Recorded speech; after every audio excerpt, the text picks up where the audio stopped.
বঙ্কিমচন্দ্র চট্টোপাধ্যায় রচিত আনন্দমঠ। আজ শুনবেন প্রথম পর্ব। পাঠে অরুময় চক্রবর্তী। বঙ্কিমচন্দ্র চট্টোপাধ্যায়ের আনন্দমঠ।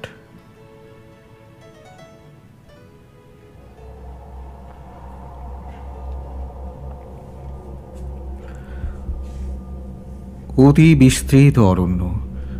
অরণ্য মধ্যে অধিকাংশ বৃক্ষই শাল, কিন্তু তদ্ভিন্ন আরও অনেক জাতীয় গাছ আছে। গাছের মাথায় মাথায় পাতায় পাতায় মিশামিশি হইয়া অনন্ত শ্রেণী চলিয়াছে। বিচ্ছেদ শূন্য, ছিদ্র শূন্য, আলোক প্রবেশের পথমাত্র শূন্য।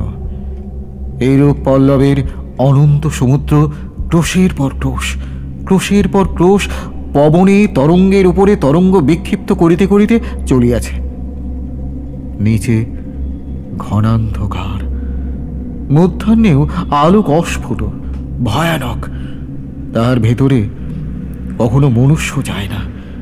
পাতার অনন্ত মর্মর এবং বন্য পশুপক্ষীর রব ভিন্ন অন্য শব্দ তাহার ভেতর শোনা যায় না।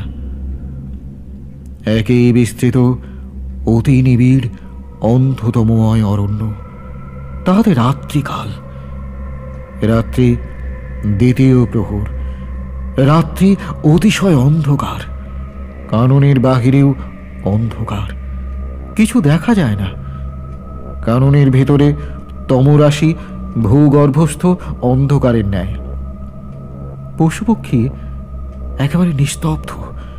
কত লক্ষ লক্ষ কোটি কোটি পশু পক্ষী কীট পতঙ্গ সেই অরণ্য মধ্যে বাস করে।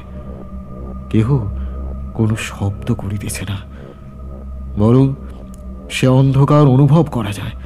শব্দময়ী পৃথিবীর সে নিস্তব্ধ ভাব অনুভব করা যাইতে পারে না।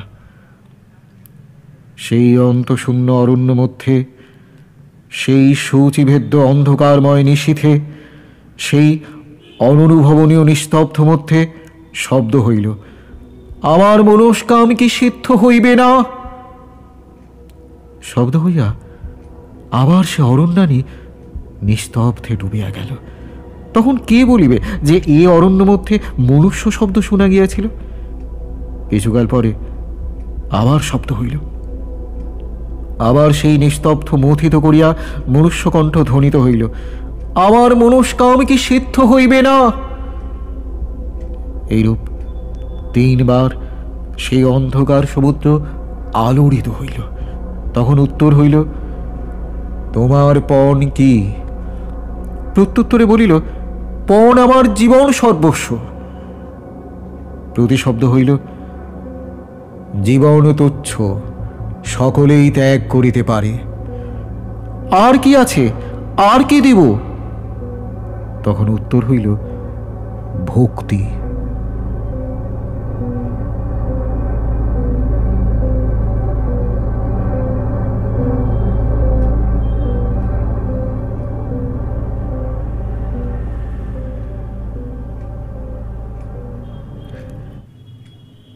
1176 সালে গ্রীষ্মকালে একদিন পদচিহ্ন গ্রামে রৌদ্রের উত্তাপ বড় প্রবল।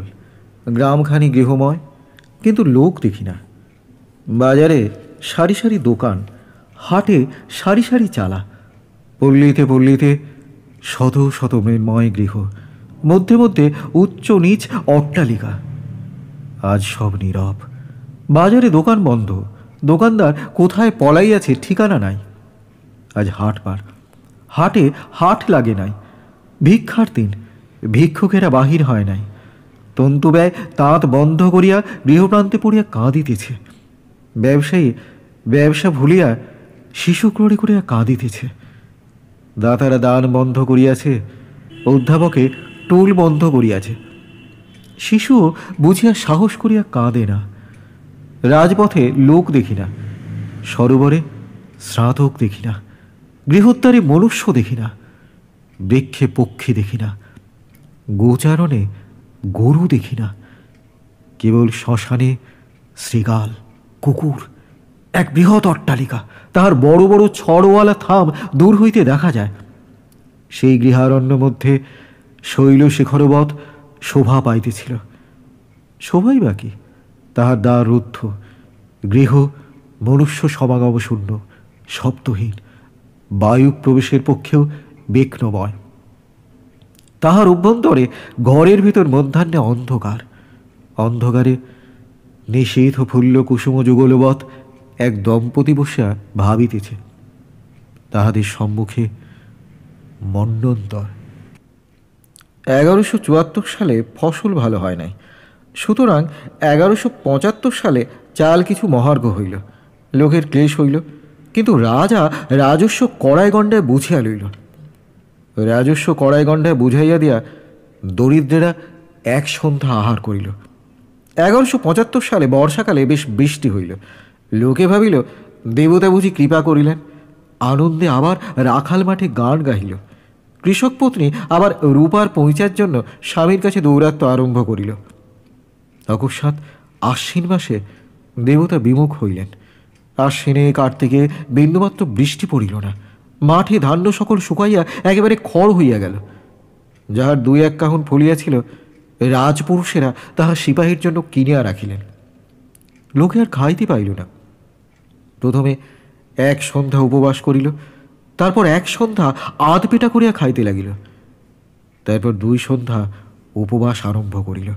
যে কিছু চৈত্র ফসল হইল, কাহারও মুখে তাহা কুলাইল না। কিন্তু মোহাম্মদ রেজা খাঁ রাজস্ব আদায়ের কর্তা, মনে করিল আমি এই সময় সরবরাজ হইব। একেবারে শতকরা 10 টাকা রাজস্ব বাড়াইয়া দিল। বাঙালায় বড় কান্নার কোলাহল পড়িয়া গেল। লোকে প্রথমে ভিক্ষা করিতে আরম্ভ করিল। তারপরে কে ভিক্ষা দেয়, উপবাস করিতে আরম্ভ করিল। তারপরে রোগাক্রান্ত হইতে লাগিল। গরু বেচিল, লাঙল জোয়াল বেচিল, বীজ ধান খাইয়া ফেলিল, ঘর বাড়ি বেচিল, জোত জমা বেচিল। তারপর মেয়ে বেচিতে আরম্ভ করিল, তারপর ছেলে বেচিতে আরম্ভ করিল, তারপর স্ত্রী বেচিতে আরম্ভ করিল। তারপর মেয়ে ছেলে স্ত্রী কে কিনে, খরিদ্দার নাই, সকলেই বেচিতে চায়। খাদ্যাভাবে গাছের পাতা খাইতে লাগিল, ঘাস খাইতে আরম্ভ করিল, আগাছা খাইতে লাগিল। ইতর বন্যেরা কুকুর, ইঁদুর, বিড়াল খাইতে লাগিল। অনেকে পলাইল। যাহারা পলাইল তাহারা বিদেশে গিয়া অনাহারে মরিল। যাহারা পলাইল না, তাহারা অখাদ্য খাইয়া, না খাইয়া রোগে পড়িয়া প্রাণত্যাগ করিতে লাগিল। রোগ সময় পাইল, জ্বর, উলে ওঠা, ক্ষয়, বসন্ত। বিশেষত বসন্তের বড় প্রাদুর্ভাব হইল। গৃহে গৃহে বসন্তে মরিতে লাগিল।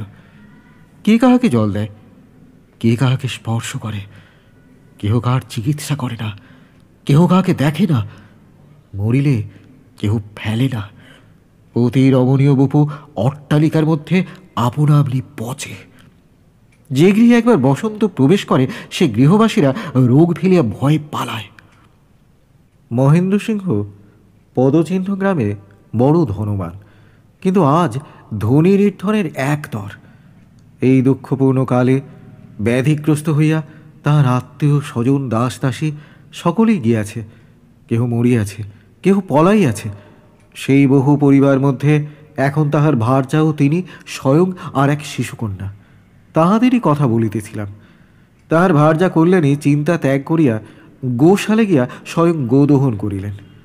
পরে দুগ্ধ তপ্ত করিয়া কন্যাকে খাওয়াইয়া গরুকে ঘাস জল দিতে গেলেন। ফিরে আসিলে মহেন্দ্র বলিল, এরূপে কদিন চলিবে? কল্যাণী বলিল, বড় অধিক দিন নয়, যতদিন চলে।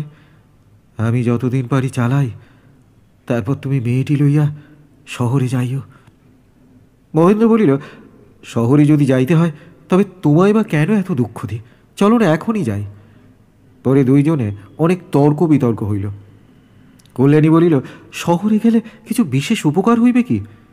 মহেন্দ্র বলিল, সে স্থান হয়তো এমনি জনশূন্য, প্রাণ রক্ষার উপায় শূন্য হইয়াছে।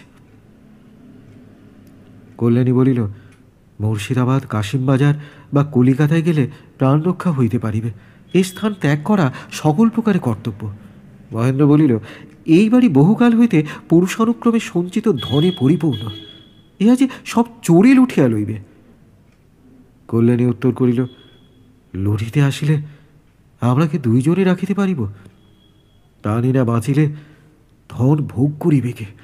চলো এখনো বন্ধসন্ধ করিয়া যায়, যদি প্রাণে বাঁচি ফিরিয়া আসিয়া ভোগ করিব। মহেন্দ্র জিজ্ঞাসা করিলেন, তুমি পথ হাঁটিতে পারিবে কি? বিহারে তো সব মরিয়া গিয়াছে, গরু আছে তো গাড়োয়ান নাই, গাড়োয়ান আছে তো গরু নাই। কল্যাণী উত্তর করিল, আমি পথ হাঁটিব, তুমি চিন্তা করিও না।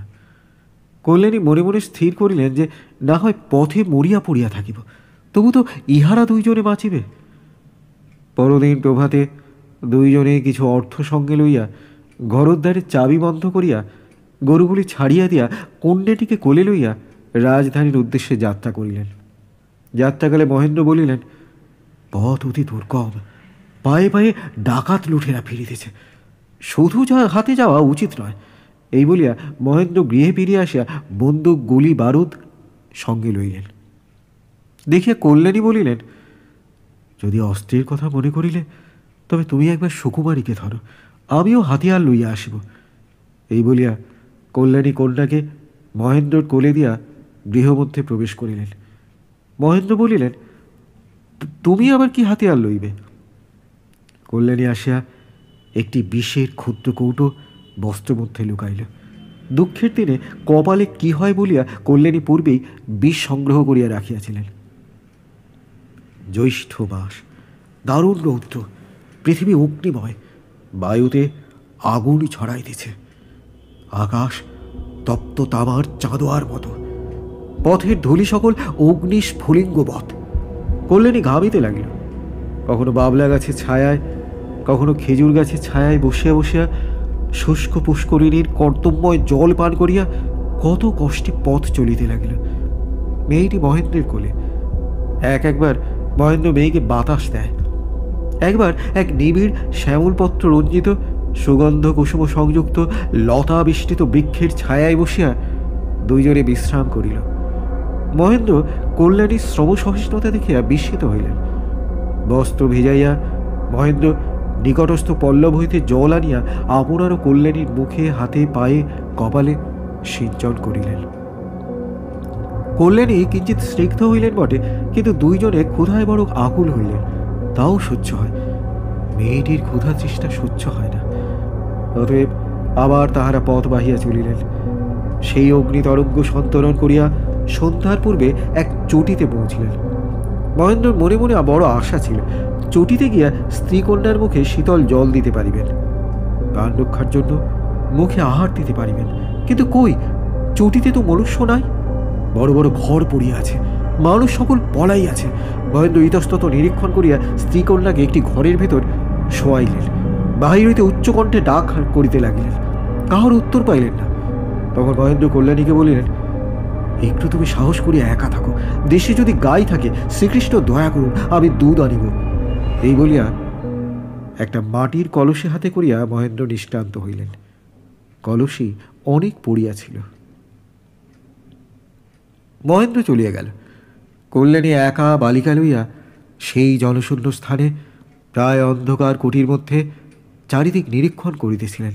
তাহার মনে বড় ভয় হইতেছিল। কেহ কোথাও নাই, মনুষ্যমাত্রের কোনো শব্দ পাওয়া যায় না, কেবল শৃগাল কুকুরের রব। ভাবিতেছিলেন, কেন তাহাকে যাইতে দিলাম, না হয় আর কিছুক্ষণ ক্ষুধা চেষ্টা সহ্য করিতাম। মনে করিলেন, চারিদিকে দ্বার রুদ্ধ করিয়া বসি, কিন্তু একটি দ্বারেও কপাট বা অর্গল নাই। এইরূপ চারিদিক চাহিয়া দেখিতে দেখিতে সম্মুখস্থ দ্বারে একটা কি ছায়ার মতো দেখিলেন। মনুষ্যাকৃতি বোধ হয়, কিন্তু মনুষ্যও বোধ হয় না। অতিশয় শুষ্ক, শীর্ণ, অতিশয় কৃষ্ণবর্ণ, উলঙ্গ, বিকটাকার মনুষ্যের মতো কি আসিয়া দ্বারে দাঁড়াইল। কিছুক্ষণ পরে সেই ছায়া যেন একটি হাত তুলিল। অস্থি জন্ম বিশিষ্ট, অতি দীর্ঘ, শুষ্ক হস্তের দীর্ঘ শুষ্ক অঙ্গুলি দ্বারা কাহাকে যেন সংকেত করিয়া ডাকিলেন। কল্যাণী প্রাণ শুকাইল। তখন সেইরূপ আর একটা ছায়া, শুষ্ক, কৃষ্ণবর্ণ, দীর্ঘাকার, উলঙ্গ, প্রথম ছায়ার পাশে আসিয়া দাঁড়াইল। তারপর আর একটা আসিল, তারপর আরও একটা আসিল। কত আসিল, ধীরে ধীরে নিঃশব্দে তাহারা গৃহমধ্যে প্রবেশ করিতে লাগিল। সেই প্রায় অন্ধকার গৃহ নিশীথ শ্মশানের মতো ভয়ঙ্কর হইয়া উঠিল। তখন সেই প্রেতবৎ মূর্তি সকল কল্যাণী এবং তাহার কন্যাকে ঘিরিয়া দাঁড়াইল। কল্যাণী প্রায় মূর্ছিতা হইলেন। কৃষ্ণবর্ণ শীর্ণ পুরুষেরা তখন কল্যাণী এবং তাহার কন্যাকে ধরিয়া তুলিয়া গৃহের বাহির করিয়া মাঠ পার হইয়া এক জঙ্গলের মধ্যে প্রবেশ করিল। কিছুক্ষণ পরে মহেন্দ্র কলসে করিয়া দুগ্ধ লইয়া সেইখানে উপস্থিত হইল। দেখিল কেহ কোথাও নাই। ইতস্তত অনুসন্ধান করিল, কন্যার নাম ধরিয়া, শেষে স্ত্রীর নাম ধরিয়া অনেক ডাকিল। কোনো উত্তর, কোনো সন্ধান পাইল না।